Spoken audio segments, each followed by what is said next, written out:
कैदी ने नींद की गोलियां उल्टी कर दी जो उसने अभी अभी खाई थी, जबकि कोई ध्यान नहीं दे रहा था। फिर उन्हें चम्मच से पीसकर चूर्ण बना दिया, उन्हें एक कप पानी में डाला और उन्हें समान रूप से हिलाया।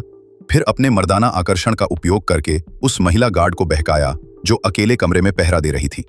जब उसने महिला की बेहोश और मूर्खतापूर्ण आवाज सुनी तो मार्टिन ने महिला को सोफे पर लेटने के लिए सावधानी से अपना शरीर हिलाने की हिम्मत की।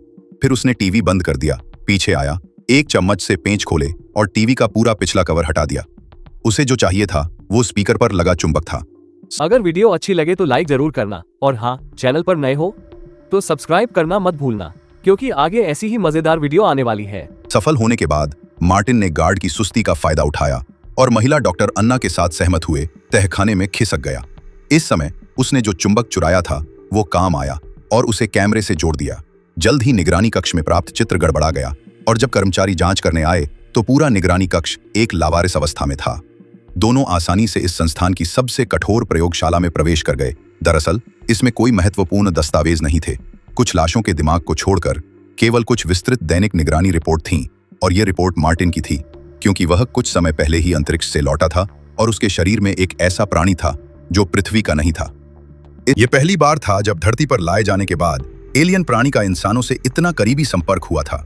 एलियन प्राणी को अपनी शक्ल की नकल करते देख एना को अचानक लगा कि दूसरा पक्ष उसे पालतू जानवर की तरह खुश करने की कोशिश कर रहा है। फिर दूसरों के मना करने की परवाह किए बिना उसने सुरक्षात्मक सूट पहनने पर जोर दिया और विदेशी वस्तुओं को रोकने वाले टेम्पर्ड दरवाजे को खोल दिया। एलियन प्राणी के करीब जाने की तैयारी की। फिर उसने एक गैर गर्मी संवाहक खिलौना जमीन पर रख दिया। अगले ही पल एलियन प्राणी घुमावदार होकर आया और खिलौने को अपने शरीर में कसकर लपेट लिया। ईना ने देखा कि खिलौना आक्रामक नहीं लग रहा था, इसलिए उसने बोधिसत्व को छूने के लिए अपना हाथ आगे बढ़ाया, लेकिन उसे उम्मीद नहीं थी कि उसका पैर अचानक कीचड़ पर फिसल गया और वह अपने नितंबों पर गिर गई। एलियन प्राणी इस जीवन से चौंक गया और तुरंत अपनी छाती खोलकर एना को देखने लगा। हालांकि इस घटना से एना घायल हो गई थी, लेकिन उसे इससे एक महत्वपूर्ण सुराग मिला। एलियन प्राणी ने मार्टिन के शरीर पर परजीवी बना दिया, लेकिन दोनों के बीच एक अंतर था। यह परजीवी और मेजबान के बीच का रिश्ता नहीं है, बल्कि एक ज्यादा जटिल सहजीवी रिश्ता है। यह देखकर कि एना एक प्रतिभाशाली व्यक्ति है, शोध परियोजना के प्रभारी जनरल ने भी एलियंस का अध्ययन करने के मूल इरादे का खुलासा किया। यह पता चला कि वे इस चीज को एक गुप्त हथियार के रूप में विकसित करना चाहते थे, एक ऐसा अंतिम हथियार जो प्रजनन को नियंत्रित करके युद्ध की दिशा को प्रभावित कर सकता है, क्योंकि कई दिनों के शोध के बाद उन्होंने पाया है कि यह चीज मनुष्यों के सार को खा सकती है और फिर मेजबान के शरीर की मरम्मत करने के लिए उसके शरीर में वापस आ सकती है। युद्ध में यह बस एक अजेय जानवर है। हालांकि यह स्पष्ट रूप से वह नहीं है जो एना देखना चाहती थी, इसलिए उसने मार्टिन के साथ गुप्त रूप से उसे प्रयोगशाला से बचाने का अवसर लेने और फिर शरीर में विदेशी प्राणियों को अलग करने के लिए एक नियमित अस्पताल खोजने की साजिश रची। अप्रत्याशित रूप से जनरल को योजना का पता चल गया। यह देखते हुए कि दोनों फिर से पकड़े जाने वाले थे, मार्टिन ने तुरंत अपने शरीर में दवा की एक ट्यूब इंजेक्ट की। यह दवा शरीर को एक लाइलाज बीमारी के रूप में छिपा सकती है। उसके शरीर में मौजूद विदेशी प्राणी को तुरंत खारिज कर शरीर की मरम्मत करनी थी या फिर एक स्वस्थ मेजबान की तलाश करनी थी। फिलहाल दोनों ही विकल्पों में अंतहीन हत्या की आवश्यकता थी।